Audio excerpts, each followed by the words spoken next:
Hello kids, आज हम आपको चैप्टर 5 क्लास 6 एनसीईआरटी की बुक का समझाएंगे।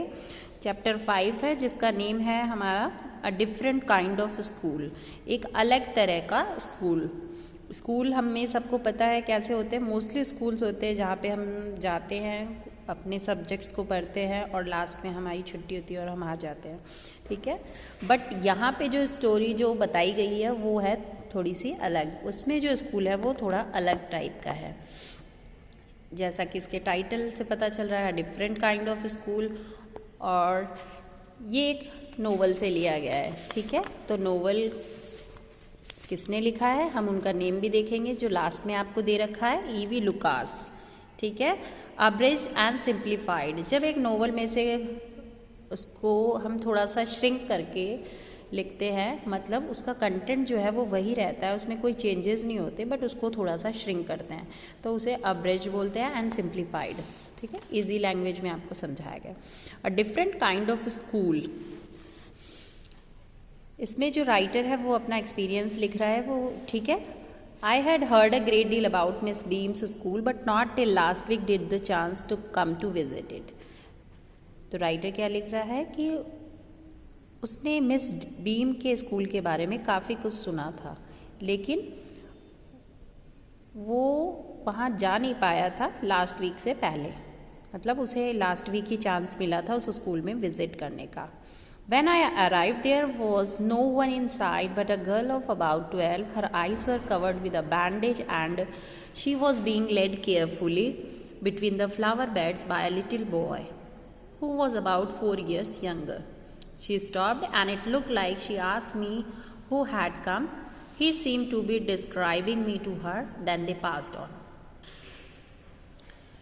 जब मैं गया, ठीक है, नरेटर क्या बोल रहा है, जब मैं वहाँ गया तो उसे कुछ नहीं दिखाई दिया, सिर्फ एक लड़की दिखी जो शायद 12 ईयर्स की थी। उसकी आंखों पे एक पट्टी बैंडेज बंधी हुई थी और वो बहुत ध्यानपूर्वक एक बच्चा उसको फूलों की क्यारियों में चला रहा था, ठीक है, फूलों की क्यारियों के बीच में चला रहा था। वो उससे करीब 4 साल छोटा था।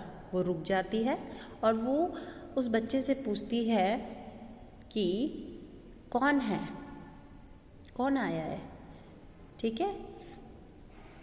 ऐसा लगता है जैसे वो लड़का मेरे बारे में उस लड़की को समझा रहा था, कुछ बता रहा था। फिर वो दोनों चले जाते हैं।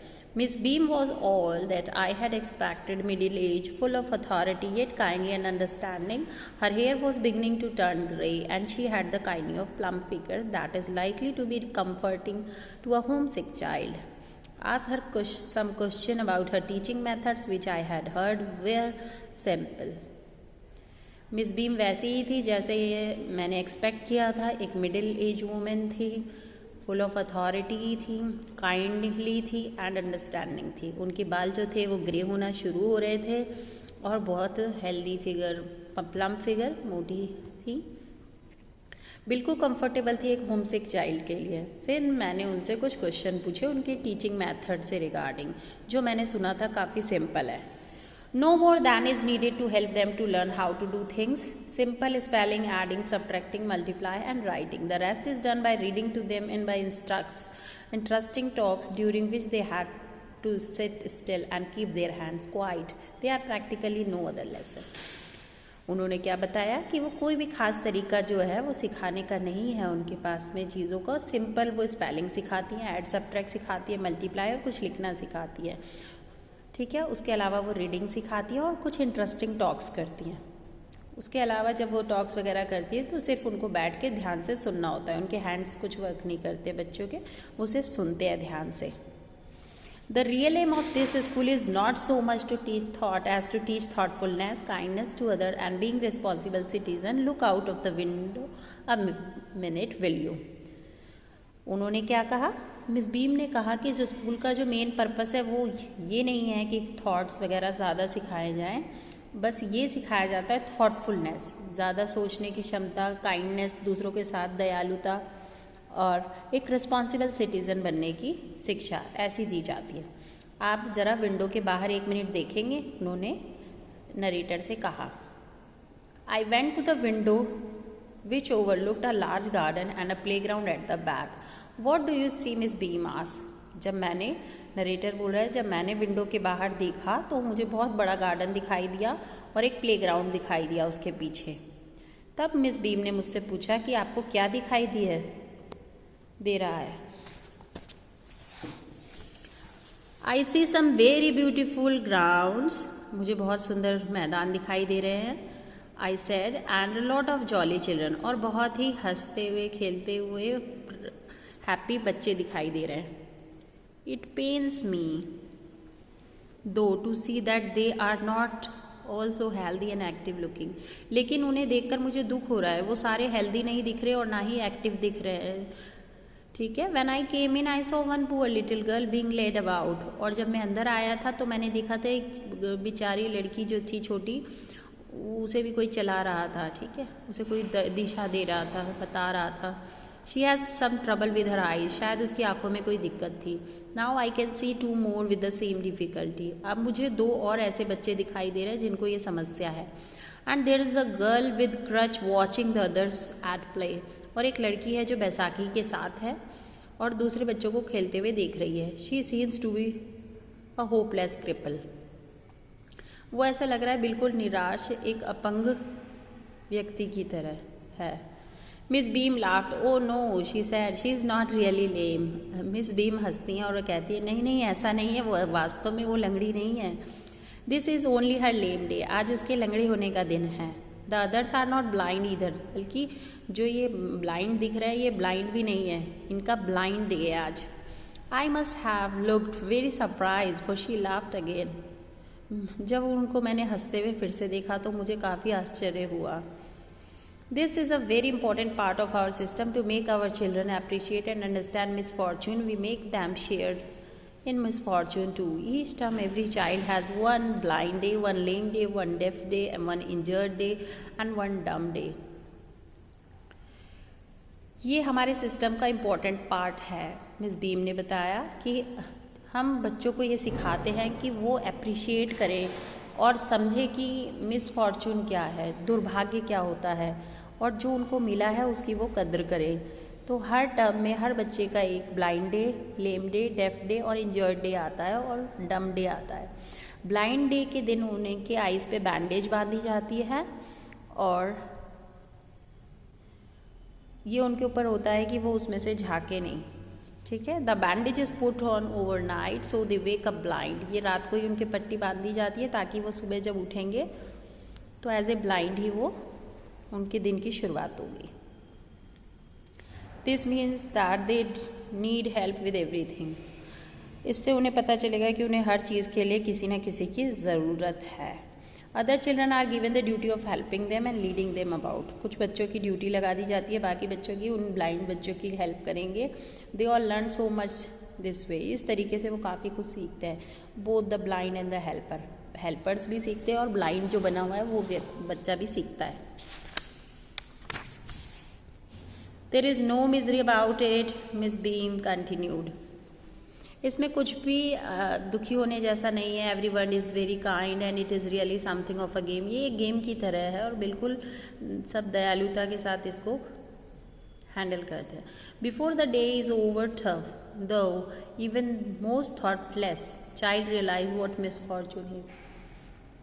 जब दिन पूरा होता है तो जिसके कम दिमाग है, जो कम सोच पाता है, उस बच्चे को भी रियलाइज़ हो जाता है कि दुर्भाग्य क्या होता है। The blind day is of course really the worst, but some of the children tell me that the dumb day is the most difficult. We can not bandage the children's mouth, so they really have to exercise their will power. Come into the garden and see for yourself how the children feel about it. तो blind day सच में बहुत tough होता है और सबसे बुरा होता है, लेकिन कुछ बच्चों को लगता है कि जिस दिन उन्हें गूंगा बनना पड़ता है, डम डे होता है, वो बहुत ज़्यादा डिफ़िकल्ट होता है, क्योंकि उनके हम मुंह पे पट्टी नहीं बांध सकते। तो इसके लिए उनकी विल पावर को बहुत ज़्यादा मतलब एक्सरसाइज करना पड़ता है, उनको कंट्रोल करना पड़ता है अपने बोलने पर। चलो आप चल के देखते हैं कि उन बच्चों को कैसा फील होता है। Miss Beam led me to one of the bandage girl. Here's a gentleman come to talk to you, said Miss Beam and left us. Miss Beam narrator को ले जाती हैं बैंडेज गर्ल के पास, एक बैंडेज गर्ल जिसकी आंखों पे पट्टी बंधी हुई है, और उससे कहती है कि ये जेंटलमैन तुमसे बात करना चाहते हैं, और मिस बीम उस गर्ल के साथ में नरेटर को छोड़ देती हैं। Don't you ever peep? I asked the girl.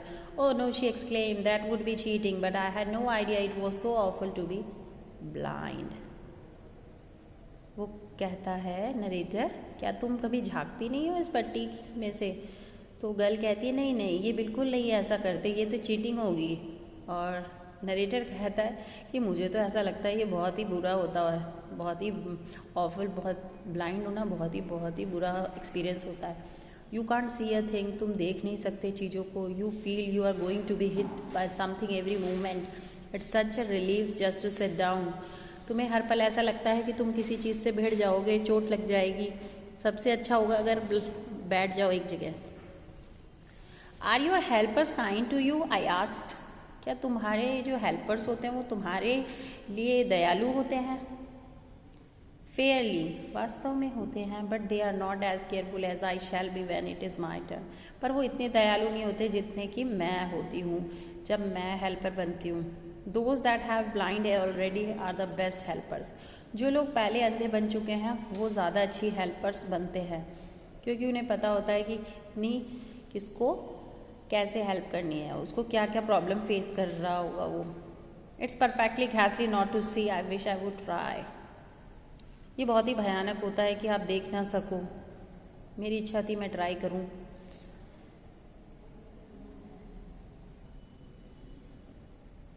Shell I let you anywhere? I ask. क्या मैं तुम्हें कहीं ले चलूं, रास्ता बताऊं? मैंने पूछा। नरेटर कह रहा है ओ ये शी सेड। हाँ जी, आप ज़रूर ले जा सकते हैं मुझे आगे। Let's go for a little walk. चलिए कुछ कदम चलते हैं। Only you must tell me about things. आप कृपया करके मुझे सिर्फ चीज़ों के बारे में बताते रहिएगा, गर्ल ने कहा। I shall be so glad when today is over. आज मैं बहुत खुश होंगी अगर जब ये दिन पूरा हो जाएगा। The other bad days can't be half as bad as this. जो बाकी के बुरे दिन होते हैं वो इसके आधे भी बुरे नहीं होते। Having a leg tie up and hopping about on a crutch is almost fun, I guess. और गर्ल कहती है कि जो लेग बांध दिया जाता है और कूद कूद के बैसाखी के साथ में चलना पड़ता है वो काफ़ी फन होता है, उसमें काफ़ी मज़ा होता है। Having an arm tied up is bit more troublesome because you can't eat without help. और जिस दिन हाथ को बांध दिया जाता है उस दिन थोड़ी सी दिक्कत होती है, आप अपने हाथ से खाना भी नहीं खा सकते किसी की मदद के बिना। And things like that. I don't think I will mind being deaf for a day. ऐसे ही चीज़ें होती है, लेकिन मुझे कोई दिक्कत नहीं है अगर मुझे बहरा बनना पड़े। एटलीस्ट नॉट, बट ज़्यादा दिक्कत ना होगी। But being blind is so frightening. लेकिन अंधा होना बहुत ज़्यादा दिक्कत है।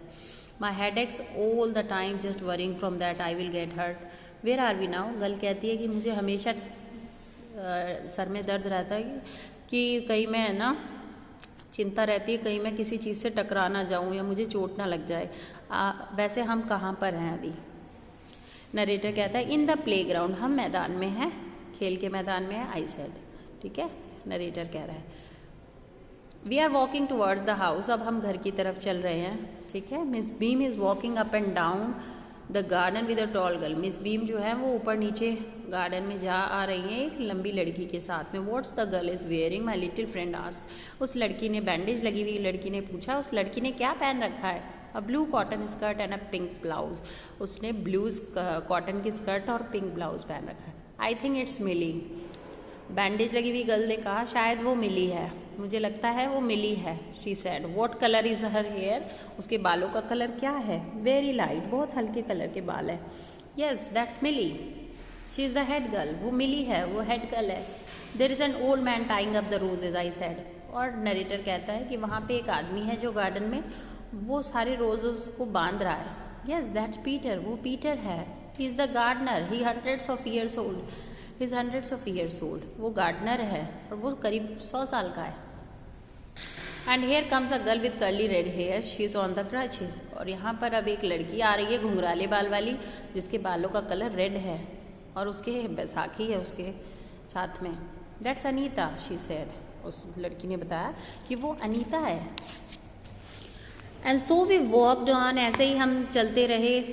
Gradually I discovered that I was 10 times more thoughtful than I have ever thought I could B.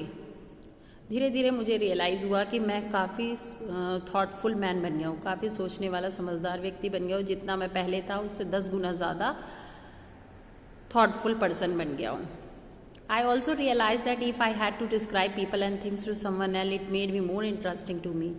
और मुझे लगा कि मुझे किसी को डिस्क्राइब करना हो, किसी के बारे में किसी को डिस्क्राइब करना हो तो ये बहुत ही मज़ेदार चीज़ रहेगी। When I finally had to leave, जब मुझे फाइनली जाना पड़ा, I told Miss Beam that I was very sorry to go। तब नरेटर कहता है कि मुझे बहुत दुख हुआ और मैंने उनको कहा कि मुझे जाते हुए बहुत दुख हो रहा है। शी रिप्लाइड, उन्होंने कहा हाँ। Then there is something in my system after all। आखिरकार मेरे सिस्टम में कुछ तो है जो तुम्हें भी दुख हो रहा है जाने से। यही इस स्टोरी में था। आई होप आपको समझ में आई होगी। Bye bye.